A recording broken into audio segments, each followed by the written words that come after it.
हम सब के मन में बहुत सारी कामनाएं हैं और उन कामनाओं का कोई अंत नहीं है। एक कामना जब पूरी हो जाती है तो दूसरी कामना सामने आ जाती है।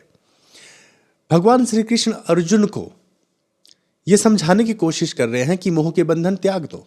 याद रहे कि महाभारत का युद्ध चल रहा है, अर्जुन मोह से ग्रस्त हो चुका है और युद्ध करने से मना कर रहा है। इसलिए भगवान श्री कृष्ण अलग अलग तरीके से अर्जुन को समझाने का प्रयास कर रहे हैं, कर्म योग के विषय में बता रहे हैं। आज इस श्लोक में जो कि बड़ा महत्वपूर्ण है, भगवान श्री कृष्ण अर्जुन को बताते हैं 3 गुणों के बारे में, और इन 3 गुणों का कामनाओं से क्या संबंध है वो भी इस श्लोक में स्पष्ट करते हैं। तो बिना देरी किए जल्दी से समझते हैं हमारे इस श्लोक को, जो कि है श्लोक नंबर 45, अध्याय 2 यानी कि चैप्टर नंबर 2। तो जल्दी से पढ़ते हैं हमारे इस श्लोक को। श्री कृष्ण अर्जुन को कहते हैं, त्रैगुण्य विषय वेदा निस्त्रैगुण्यो भवार्जुन निर्द्वंदो नित्य सत्वस्थो निर्योगक्षेम आत्मवान। अब हम इस श्लोक के पदों का अर्थ समझते हैं। सबसे पहले त्रैगुण्य विषय, 3 गुण, 3 गुणों के विषय का, वेदा वेद, निस्त्रैगुण्यो गुणों से रहित हो जाना, भवार्जुन हो जाओ अर्जुन, निर्द्वंदो द्वंद्व रहित, नित्य सत्वस्थो नित्य अवस्था में स्थित होना, निर्योगक्षेम योगक्षेम से भी रहित होना, आत्मवान परमात्मा में प्रायण हो जाना। तो ये थे पदों के अर्थ। अब हम इसकी व्याख्या को समझते हैं, एक एक पद करके हम इसकी व्याख्या को समझेंगे। बड़ा ही महत्वपूर्ण श्लोक है, इसके पदों का हमें सही अर्थ समझना जरूरी है। तो चलिए समझते हैं। सबसे पहले है त्रैगुण्य विषया वेदा। जब भी किसी बात को स्पष्ट करना होता है तो हम उसके दोनों पक्षों को देखते हैं, तभी जाके क्लैरिटी आती है। तो यहां पर श्री कृष्ण अर्जुन को कह रहे हैं कि वेदों में 3 गुणों की बात हुई है, 3 गुणों के बारे में बताया गया है। तो ये 3 गुण कौन कौन से होते हैं? पहला गुण है सात्विक, राजसिक और तामसिक। इन्हें कहते हैं सतोगुण, तमोगुण और रजोगुण। ये जो ब्रह्मांड है ये बना है इन 3 गुणों से, यानी कि प्रकृति अगर 3 गुणों से बनी है तो हम भी उस प्रकृति का ही हिस्सा है। हमारा शरीर, हमारे आसपास की जो दुनिया है, जो संसार है, जो ब्रह्मांड है, ये 3 गुणों से बना हुआ है। अब हम 3 गुणों से बने हुए हैं, हमारा शरीर 3 गुणों से बना हुआ है। तो जो दुनिया है जो 3 गुणों से बनी हुई है, हमें इसमें आकर्षण महसूस होता है। हम मोह किससे रखते हैं? इसी दुनिया से तो ना, अपने ही जैसे लोगों से, जीव जंतुओं से या भोग विलास की वस्तुओं से। ये हमारी चाहत है। हम 3 गुणों से बने हैं, इसलिए 3 गुणों की जो चीजें बनी हुई है, जो प्रकृति है, इसकी तरफ हमारा खिंचाव रहता है। तो वेदों में 3 गुणों की बात हुई। अब हम यहाँ थोड़ा सा इसको समझते हैं कि ये मामला क्या है। वेदों के 2 हिस्से होते हैं, पहला कर्म कांड है और दूसरा ज्ञान कांड है। कर्म कांड में यह बताया जाता है कि कैसे हम पूजा पाठ से अपनी कामनाओं की पूर्ति कर सकते हैं। हमने पिछले श्लोकों में भी पढ़ा कि वेदों में कहे गए स्वर्गों वाले सुख, यानी कि वेदों में स्वर्ग की भी बात हुई है कि स्वर्ग में किस प्रकार का सुख होता है और उस सुख को कैसे प्राप्त किया जा सकता है, कैसे पूजा पाठ, कैसे विधियों से, कैसे मंत्रों से हम वो हासिल कर सकते हैं। तो भगवान श्री कृष्ण अर्जुन को बता रहे हैं कि ये जो सुख की चाहना करना है ये सही नहीं है। अब हम ये सोच सकते हैं कि वेदों में ऐसा क्यों कहा गया है। हम यहाँ वेदों को गलत ठहराने की बात नहीं कर रहे हैं। देखिए, हर चीज के 2 पहलू होते हैं। जैसे अगर रात है तो दिन भी होगा ही। तो वेदों में अगर सुख की कामना की बात की गई है तो ये इसलिए की गई है ताकि व्यक्ति मोक्ष के बारे में समझ सके, क्योंकि बिना भोग विलास के मोक्ष नहीं हो सकता है। हर चीज के 2 पहलू होते हैं ना। तो एक पहलू है कामनाओं की पूर्ति करने का, ठीक है, जिसमें 3 गुणों की बात होती है, 3 गुणों वाले विषयों की। तो जितनी भी प्रकृति है ये 3 गुणों वाली है। यहां पर कहने का तरीका यह है, लेकिन बात बड़ी साधारण है। एक ही बात को अलग अलग तरीके से यहां पर कहा जा रहा है। पूरी गीता में एक ही बात तो कही गई है। इतने सारे जो श्लोक है उनमें सब में एक ही बात को स्पष्ट किया गया है अलग अलग तरीके से, कि शायद किसी तरीके से बात समझ आ ही जाए। तो जब हम ये कह रहे हैं कि 3 गुण वाले जो विषय है, तो सीधा सा मतलब है हम लोग और हमारे आसपास की दुनिया, ठीक है। हमारा जो भोग विलास है, हमारी जो चाहते हैं, हमारी जो कामनाएं, हमारी जो इच्छाएं हैं, जो वासनाएं हैं, इसकी बात हो रही है 3 गुणों वाले इस संसार की। तो कृष्ण कह रहे हैं कि जो 3 गुण हैं जो वेदों में बताए गए हैं, यहां पर तुमको इन गुणों से भी परे चले जाना है। तो यहां कृष्ण ने कहा कि वेदों में 3 गुणों के बारे में बताया गया है, ठीक है, यानी कि भोग विलास और सुख की कामना की बात बताई गई है, उस बारे में चर्चा हुई है, वर्णन दिया गया है और कामनाओं की पूर्ति करने के तरीके भी बताए गए हैं। तो तुम्हें उनसे परे चले जाना है। अब अगला पद इसी से जुड़ा है। कृष्ण कह रहे हैं निस्त्रय गुण्यो भवार्जुन, यानी कि तुम इन तीनों गुणों से, जिसकी अभी हमने बात की, इनसे रहित हो जाओ, इनसे परे हो जाओ, तीनों गुणों से परे हो जाओ। अब यहां पर टेक्निकल तरीके से कहा गया है कि तुम सतोगुण, तमोगुण और रजोगुण से मुक्त हो जाओ, इनसे परे हो जाओ। इसका मतलब क्या है? इसका मतलब है अपनी जो चाहते हैं, जो कामनाएं हैं, इनका कारण क्या है? हमारे मोह के बंधन, इनसे मुक्त हो जाओ। ये दुनिया सत्य नहीं है, इससे कुछ होने वाला नहीं है, इसलिए तुम इन तीनों गुणों से मुक्त हो जाओ।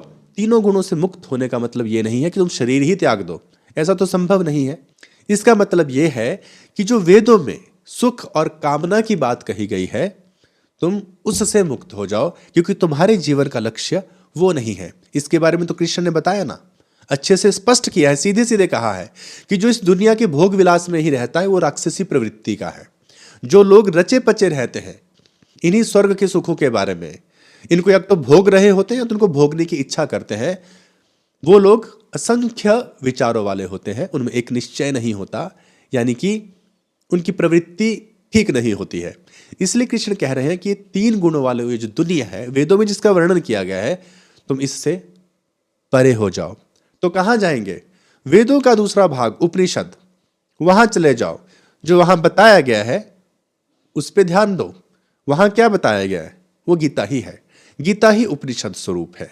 तो जो गीता में कहा गया है उसके ऊपर ध्यान दो। और गीता बात करती है मोक्ष की, तो अर्जुन को श्री कृष्ण यहां पर मोक्ष की तरफ जाने की बात बता रहे हैं कि तीनों गुणों से रहित हो जाओ। अगला पद है निर्द्वंद्व, द्वंद्व से रहित हो जाओ अर्जुन, किसी द्वंद्व में मत रहो। द्वंद्व क्या मतलब? दो का भेद है, दो पहलवान आपस में युद्ध कर रहे हैं, उसको द्वंद्व युद्ध कहते हैं, संघर्ष हो रहा है। द्वंद्व मतलब है कि अगर राग है तो द्वेष भी होगा, अगर आपको किसी से प्रेम है ना तो फिर आपको किसी से नफरत होगी। प्रेम मतलब प्यार, जो प्रेम होता है हम उसकी बात नहीं कर रहे, प्रेम जैसी चीज तो इस दुनिया में दुर्लभ ही है। तो अगर आप किसी से मोह के बंधन में अगर बंधे हुए हैं, किसी से प्यार है, तो आपको किसी से द्वेष भी होगा, नफरत भी होगी। अगर अपना है तो फिर पराया भी होगा, सुख है तो दुख भी होगा, रात है तो दिन भी होगा। मतलब ये द्वंद्व है, ठीक है। द्वंद्व भेद से उत्पन्न होता है, ठीक है। और इस भेद से मुक्त होने को अर्जुन को कृष्ण कह रहे हैं। जब तक तुम इस तीन गुणों वाली माया में लिप्त हो तब तक भेद है, और ये जो भेद है ये समबुद्धि के रास्ते में सबसे बड़ी रुकावट है। मोह होता ही तब है जब भेद होता है। मैं हूं और कोई दूसरा है, मैं हूं, मेरी कुछ कामनाएं हैं, ठीक है। तो ये दो का मामला है सारा। तो इन दो के मामले से परे जाने के लिए कृष्ण अर्जुन को कह रहे हैं कि द्वंद्व से हट जाओ। ये जो दो चीजें हैं ना, इनसे परे चले जाओ। तुमको द्वंद्व चाहिए ही नहीं, तुमको द्वंद्व से परे चले जाना है। तो ये इसका अर्थ हुआ कि ना तुम राग करो ना द्वेष करो। पिछले श्लोकों में कहा था, वही कह रहे हैं, समबुद्धि को प्राप्त हो जाओ। मतलब ना दुख में तुम्हें दुखी होना है और ना ही सुख में तुम्हें बहुत सुखी हो जाना है। तुम्हें हर स्थिति में समान रहना है। मनुष्य के जीवन में दो तरह की स्थितियां आती हैं, प्रतिकूल स्थिति और अनुकूल स्थिति। अनुकूल मतलब जो हम चाहते हैं, ठीक है, लॉटरी लग गई, बहुत अच्छा लग रहा है। प्रतिकूल, लॉस हो गया, दुखी हो रहे हैं। तुमको ना दुख से दुखी होना ना सुख से सुखी होना है। तुमको दोनों ही स्थितियों में विचलित नहीं होना है, तुमको दोनों ही स्थितियों में समान रहना है। इसका अर्थ हुआ द्वंद्व से रहित होना। जो किसी भी प्रकार की परिस्थिति में समान रहता है वो निर्द्वंद्व होता है। ना राग है ना द्वेष है, कोई टेंशन नहीं है। पिछले श्लोकों में भी यही कहा गया था, अब यहां पर भी वही कहा जा रहा है। एक ही तत्व है, थोड़ा कहने में फर्क है, अलग तरीके से कहा जा रहा है, लेकिन हमें उसके भाव को समझना है कि निर्द्वंद्व वो व्यक्ति होता है जो दुख और सुख में समान रहता है। अगला पद है नित्य सत्वस्थः। नित्य अवस्था में स्थित हो जाओ। वो क्या है जो नित्य है? वो तत्व कौन है जो नित्य रहता है? और कृष्ण अर्जुन को उसमें स्थित होने के लिए कह रहे हैं। पहले भगवान श्री कृष्ण ने अर्जुन को कहा कि तीनों गुणों से रहित हो जाओ। वेदों में जिन तीन गुणों की बात हुई उनसे भी रहित हो जाओ, द्वंद्व से भी रहित हो जाओ। तो कहां जाए, क्या करे? नित्य तत्व में स्थित हो जाओ। अब समझिए कि कृष्ण भगवान अर्जुन को कह रहे हैं कि तुम 3 तत्वों से परे चले जाओ। ये तो ब्रह्मांडी हो गया ना, 3 तत्वों से बना हुआ। अब इससे परे क्या बच गया जहां हम जा सकते हैं? वो कौन सी जगह है? वैसे तो ब्रह्मांड ही अनंत है, इसको भी पूरा जान नहीं पाए। इससे भी परे क्या है? जब दुनिया नहीं बची, संसार नहीं बचा, ब्रह्मांड नहीं बचा, 3 गुणों से सब बना है, तो क्या बच गया जो इन 3 गुणों से भी परे है? ऐसा कुछ जो 3 गुणों से परे है, इस दुनियादारी से भी परे कुछ है। वो नित्य तत्व जो हमेशा एक जैसा रहता है, समान रहता है, हर स्थिति में समान रहता है, जो समय से भी परे है, उसमें स्थित हो जाओ। यानी कि सीधे सीधे कह रहे हैं कि जो परमात्मा तत्व है उसमें स्थित हो जाओ। अगला पद है निर्योग क्षेमः। निर्योग, योग से भी परे चले जाओ, क्षेम से भी परे चले जाओ। यानी कि तुम योग क्षेम की चिंता मत करो। कहते ना कुशल क्षेम पूछना, तो ये कुशल क्षेम क्या है, ये योग क्षेम क्या है? योग मतलब जो हमें प्राप्त होता है, जो हम कहीं से प्राप्त करते हैं। क्षेम मतलब होता है उसकी रक्षा करना। आपको बहुत सारी संपत्ति मिल गई, अब उसकी चिंता में पड़ गए हो, ठीक है। बहुत बड़ा बंगला बना लिया, अब उसकी चिंता में हो, यानी कि मोह से ग्रस्त हो जा रहे हो, ठीक है। लगाव हो जा रहा है, कुछ मिला अब उसी में अटैच हो रहे हो। तो कृष्ण अर्जुन को कह रहे हैं तुम्हें इस सब की चिंता करने की जरूरत नहीं है। क्यों जरूरत नहीं है? क्योंकि जो व्यक्ति 3 गुणों से परे चला जाता है और नित्य तत्व में स्थित हो जाता है ना, वो जब भी कार्य करता है वो निष्काम होता है। और जब निष्काम कर्म करते हैं तो फिर ये सारी चिंता करने की आवश्यकता होती ही नहीं है, क्योंकि फिर आपका योगक्षेम परमात्मा स्वयं देखता है, ठीक है। आपके हाथ में है बस कर्म का चुनाव करना, उस कर्म को करना जो आपको प्राप्त हुआ है, अपना कर्तव्य पूरा करना। कृष्ण अर्जुन को सकाम कर्मों से हटकर निष्काम कर्म करने के बारे में बता रहे हैं। और निष्काम कर्म तभी होता है जब आप कामनाओं से रहित हो जाए, 3 गुणों से रहित हो जाए। बड़ी ही गहरी बात है यहां पर, ठीक है, लेकिन हमें समझने की कोशिश तो करनी है। तो यहां पर कृष्ण कह रहे हैं कि तुम अपने योगक्षेम की चिंता मत करो। जो प्राप्त हो रहा है ना, उसके बारे में ज्यादा सोचो मत, तुम इसको भी छोड़ दो। तुम बस नित्य तत्व में स्थित हो जाओ, 3 गुणों से परे चले जाओ, द्वंद्व से भी बस रहित हो जाओ। अगला पद है आत्मवान। अब कृष्ण ने कंक्लूड कर दिया यहां पे कि तुम 3 गुणों से परे चले जाओ, तुम द्वंद्व से रहित हो जाओ, योगक्षेम की चिंता भी मत करो। इसका मतलब समझ ही चुके हम, तुम आत्मावान हो जाओ, ठीक है, आत्मवान। तुम परमात्मा रूपी जो तत्व है उसमें स्थित हो जाओ, या तुम परमात्मा बन जाओ। तुम्हारा जो वास्तविक स्वरूप है वो परमात्मा का है ना, तो उसमें स्थित हो जाओ। जब तुम इस दुनिया से परे चले गए, 3 गुणों से परे जाने का मतलब है समस्त कामनाओं का त्याग कर देना, सकाम कर्म का त्याग कर देना, ठीक है। और जो ऐसा करता है, जो त्याग कर देता अपनी कामनाओं का, जिसको कोई मोह नहीं रहता, वो फिर समता को प्राप्त हो जाता है, समबुद्धि को प्राप्त कर लेता है। अब वो दुख में सुख में हर स्थिति में समान हो जाता है। और कौन है जो समान रहता है? वो है परमात्मा। तो जब कोई अपने उस स्वरूप में स्थित हो जाता है, फिर उसका कर्म निष्काम होता है। वो कोई भी सकाम कर्म नहीं करता, क्योंकि सकाम कर्म स्वार्थ से होता है, कामनाओं से होता है, ठीक है। हमारे उस कर्म के केंद्र में हमारी कामनाएं होती हैं। तो जब तुम इन 3 गुणों से परे चले जाओगे, तब तुम निष्काम कर्म करोगे। क्योंकि कृष्ण अर्जुन को चाहते हैं कि वो युद्ध करे, लेकिन वो सकाम ना हो, निष्काम हो, ठीक है। क्योंकि अर्जुन मोह के बंधन से ग्रस्त हो चुके हैं और कृष्ण अर्जुन के मोह को काटने की कोशिश कर रहे हैं। मोह कटेगा तभी तो निष्काम कर्म होगा, नहीं तो स्वार्थ से परिपूर्ण काम होगा।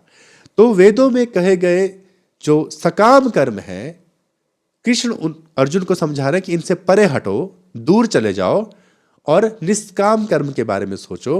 निष्काम कर्म तभी होगा जब मोह के बंधन हटेंगे, और मोह के बंधन तभी हटेंगे जब तुम ये समझोगे कि ये जो दुनिया है, जो 3 गुणों से बनी हुई, ये मिथ्या है, और इसका त्याग कर दोगे, हर प्रकार का राग द्वेष छोड़ दोगे, समता में स्थित हो जाओगे और परमात्मा परायण हो जाओगे, यानी कि परमात्मा में लीन हो जाओगे, और फिर तुम कर्म करोगे। तो यहां अर्जुन को कर्म करने की प्रेरणा दी जा रही है, सब कुछ छोड़ छाड़ कर बैठने की बात नहीं हो रही है। श्लोक में जिस तरह से बातें की गई है, लगता है कि शायद सब कुछ छोड़ छाड़ने की बात हो रही है, लेकिन ऐसा नहीं है। मोह छोड़ने की बात हो रही है। कृष्ण तो अर्जुन को कह रहे हैं कि युद्ध करो, लड़ने की बात हो रही है, दुनिया से भागने की कोई बात नहीं हो रही, इसलिए इसका कोई ऐसे मतलब ना निकालें। कृष्ण तो चाहते हैं कि अर्जुन ऐसे युद्ध करे कि किसी ने किया ही ना हो, और वो युद्ध कैसे करना है उसके विषय में हम बता रहे हैं। जीवन एक युद्ध है, हमें भी युद्ध करना है, दुनिया से भागना नहीं है। लेकिन वो युद्ध कैसे करना है? 3 गुणों से परे जाकर, निर्द्वंद होकर, ठीक है, निष्काम करते हुए हमें जीवन में आगे बढ़ना है। क्योंकि जब निष्काम कर्म करते हैं ना, तो व्यक्ति परमात्मा में अपने आप ही स्थित हो जाता है। तो ये था इस श्लोक का भावार्थ। तो उम्मीद करता हूं कि आपको ये श्लोक अच्छे से समझ आ गया होगा। अब हम मिलेंगे हमारे अगले वीडियो में अगले श्लोक के साथ। तब तक के लिए आप अपना ख्याल रखिए।